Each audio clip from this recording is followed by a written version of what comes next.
talking 20 million people. The pilgrimage is at least 50 miles. But people come from all over. So, Mariam, I have that very first photo of people just walking along the side of the road. Yeah? Is that it? Do they have to start in Najaf? No, of course. People start from where they live. Like people in Basra start their walk from Basra, and in their way to Karbala, they pass through the Najaf, and people from Hilla start from Hilla, people from Arbaeen, some of people in Arbaeen come to to Karbala too. So everyone starts from where he lives. But the people who can't walk for very far distance, they just come to Najaf and start from Najaf. But most people start from where they live.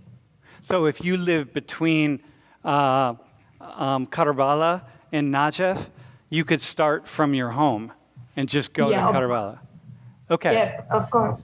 People who live in Karbala sometimes because the distance to Imam Hussein shrine, so they don't have to walk a very long distance. It's very near to their house. So they sometimes come to Najaf and they start to walk again to Karbala. Like they come to her and walk to their houses, something like this. So they take a bus to Najaf and then go back home, walk back home. Yeah. So how long does it take to walk that on average? It depends on your speed in the way, and if you take a lot of rest. But if an average, maybe it take 5 days with a lot of rest in the way. Okay. So I'm going to show a couple photos of people walking. All right. So we have the first one. Here's another one. Then remember, class, we're looking at 20 million people here. Okay, 20 million. And we're taking on average like 5 days. For some people, it's a lot longer, 20 million people. So here we go. This is that one of people walking along the road and cars are driving and like, oh my God. It's just people, it's people as far as you can see. And go to the next one. Here's another one just as far. And hey, that third photo with all the tents and people walking along, is that in Karbala or is that in Najaf? No, this tents, you can see it all the way from Najaf to Karbala and from Basra to Karbala, like all the way from any governorate in the Iraq to Karbala, all the way is full with these tents. Just filled with people. With people on the tents, because when you walk, you need to a place to rest and to eat and to maybe wash and something like this. So these tents where the people like sleep and eat and everything. Okay, so I want to get to the eating in a second, but go to the next slide. So this is actually at the shrine in Karbala, and where people are gathering. Now, obviously, all 20 million people are not in the shrine itself because that would be a really, really large shrine. But oh my God, right? Honestly, the experience is surreal. I don't think there's anything comparable in the Christian culture to that journey. But I wanted to ask, what would be your most memorable experience, with someone so far? Or, do you happen in that journey that you took 5 years ago, did, you have something super memorable happen? Yeah, so did you hear that? What is your most memorable experience of doing the pilgrimage? Maybe the moment you rush to the shrine and see all the people do the same thing, they all cry. You feel something I never felt before. It's something very different. You feel very pure and very honest with yourself and with the God. And I think this is the most memorable thing for me. I can't forget this feeling. Obviously everyone has the same goal, but what is the sense of community like? Is it are people actively helping each other and sharing food and water, or is it kind of everyone on their own? So on the way you saw the tent before, in this tent, each tent have food, a large amount of food, and people while they walking, when they feel hungry, they can enter the tents and eat whatever they want without any cost, they eat for free. there's Wait, no charge, so no money. I want to be clear. So they eat for free, right? At any point you can stop and eat. Yeah, of course. And there's all type of food you can get and all type of drinks. So whenever you are hungry, you enter and eat, and then you just go and continue your walk. So you stop. So it's like you're at a fair. I mean, it's just like food booths the entire way, right? Yeah, Go ahead, Dan. exactly. That's like absolutely crazy. We experienced something like that on a minor scale, like in Baptist church, like after church when congregations come together. Yeah. Oftentimes they have like food after that. But to think of 20 million people in different communities in between is something that's like unheard of. Yeah, And eating for free for like, eating for free, yeah, man. it's crazy. And the food is good, by the way. Good Yo, eats. the Iraqi food is the only food that I've ever experienced is better than Iraqi food. It's not Omani food. I'm sorry, gentlemen. It's Afghan food, but whatever. But Iraqi food is. So we're seeing the tents. Let's go back. Go forward. Yeah, right there. Okay, so now here's this photo with all the food lined up. So you just see it's like the longest tablecloth that I've ever seen in my life, right? And so do you just decide which food you want to eat, or like, I mean, tell me how it works. Okay, so there's also, other than this picture, there's in each tent there's certain type of food. So you walk and then you decide to eat some maybe type of food, certain type of food. You enter the tent, you don't find it. You go to the other tent, you find it, and then you enter. So whatever you want, whatever you really like to eat, you just choose the tent that cook this food and enter and eat it. And who cooks it? Like, who's doing this? Okay. Some people, people who other people, people who work, some of them volunteer to serve the visitors. We call the people who work to Karbala visitors. So people on this tent are just volunteer to serve these people. They cook to them. They wash their clothes, and the way they. Give them whatever they need. Even medical care, there's some medical care in the way. So these people just volunteer to do this without any money or something. It's all free. Like, they don't need money from anyone to do this. They just volunteer to do it. So they're just doing it because it is their gift to all of the people who are pilgrims. Yeah, because they feel honored by serving the visitor who go to Karbala. Yeah. So listen, this is something that, look, I'm not. There are parts of Arab culture that I'm not really very. Sorry, gentlemen. That I'm like, okay, I could do without that piece of Arab culture, but there's a piece of Arab culture, there's a part of culture that is about treating strangers and guests. That is just fundamentally a part of culture, that you treat a guest as a god, and the guest is so important. Like, man, it's really profound. And so here are these people who are taking this trip, and you're going to cook food, and you're going to take it out. You're going to buy food, cook food. You're going to take it out, and you're going to give to them as a gift to them. 20 million people, man. That's a lot of cooking. So can you go to the next slide? So this is that photo that looks like it's inside of one of the tents. That people set up couches, and it looks like a diwania inside the tent. You know, they set up couches, they set up everything, and it's like, there's some little kid is laying down, resting, it looks like. So that's it, right? People bring their furniture out, and they just let people stay there?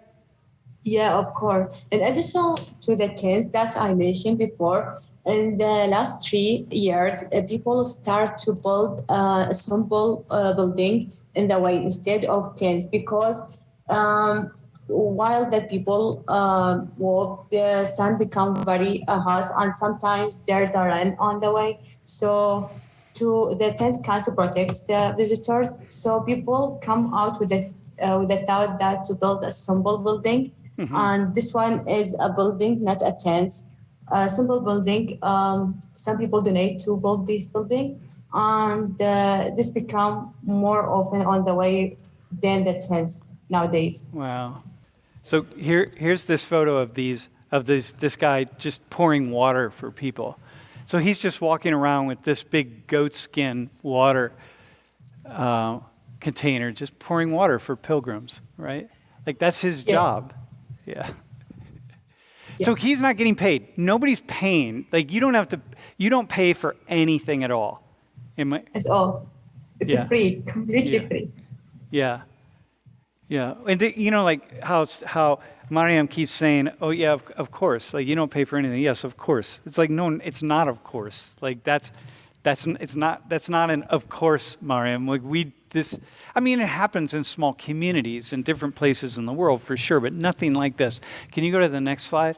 Look at this guy with these big vats of soup, man, of stew, right? Like, that's a lot of, man, can you imagine cooking for 20 million people? Like, who pays for that? Like, where does he keep those vats when the pilgrimage isn't happening? Did they just store them in warehouses or something? No, actually, the money is come from different sources for this. Like, it's not that we are stored it at house and then we cook it on the Arbaeen. No. Rich people, there's three sources of money for this food. The first one, the rich people donate their money on this Arbaenia. So, and the people who volunteer to cook the food take this money and use it either for food or the drinks or to build the buildings that we spoke about it before. And the British people, not just from Iraq, some of them from Iran, some of them from India and Afghanistan. So from different governments and different countries, the money come to cook this food. The second source is the limited income people. They make a box and they cut off some of their salary each month and put it in this box. And when the Arbaenia is come, they took this money and use it to cook the food and give the service to the people they need. The third one, we have something that in the shrine of the Imam Hussein itself, when people come to visit Imam Hussein, they donate money all the year. Like 20 million visitors on the Arbaenia and maybe more than 20 million person all the year come and donate a simple amount of money. All this money collect and then use it for Arbaenia too and other things, but some of it's used in the Arbaenia too. Mm-hmm. Okay. Hang on, Mason has a question for you. What would the attitude be like for someone who's not like a Shiite to participate in it? Like, could Mason do this pilgrimage? Yeah, of course. Actually, many people come to pilgrimage, but they are not Shia Muslim. You can enter to the YouTube and see many of USA American people come to Arbaeen just to maybe make a video or maybe just to see it or maybe just to have a fun. Sometimes come to this and they are more than welcome to do. Like we give them more than a good hospitality. Mm-hmm. Okay, I'm going to show a couple more photos and then, so here, let's go to the next one. So once again, here's just I thought this was a really good photo because you see the tents once again on both sides and people walking. And okay, so go ahead, next one. So here's people sleeping inside the thing because you have to sleep, right? Like you can't sleep out in the open air. So is that the idea that people are providing tents for food and for people to sleep? Yeah, of course. Like people from Basra need 10 days to reach to Karbala. Of course, they need to sleep. So as I said, they were sleeping on the tents, but now there's a simple building for this. We called it Husseiniya. And people are not, when I look at those photos of people who are walking on the pilgrimage, they're not carrying sleeping bags and stuff, right? So the people along the way are providing all these blankets and rugs, and all those are being provided by people along the way. Yeah, of course. Yeah, of course. Yeah. You don't need to take anything in your way to You don't take it, Karbala. you take nothing, you just walk. Nothing. Even money, you don't need to take money with you. You just take your phone if you need to call your family. So Miriam, would you say, like, even though you don't take anything, do you leave with anything when you come back from the pilgrimage? Is the love the same way, like going there? Okay, when you rush to there, when you want to come back to your home, there's a cars and bus that take you back to home. Some of them, they need a charge, but it's simple things. And some of them, they just volunteer to return you to your home. But you don't need to return walking to your home. So someone will give you a ride somehow if you need. You're walking 50 miles, and there are a lot of people walking in street shoes. And so people's shoes break, or they want to get their shoes polished. So there are all these people along the way who are polishing shoes and fixing shoes. Maybe your laces break or your heel breaks or something. And I watched this video, Mariam, of these shoe people, and they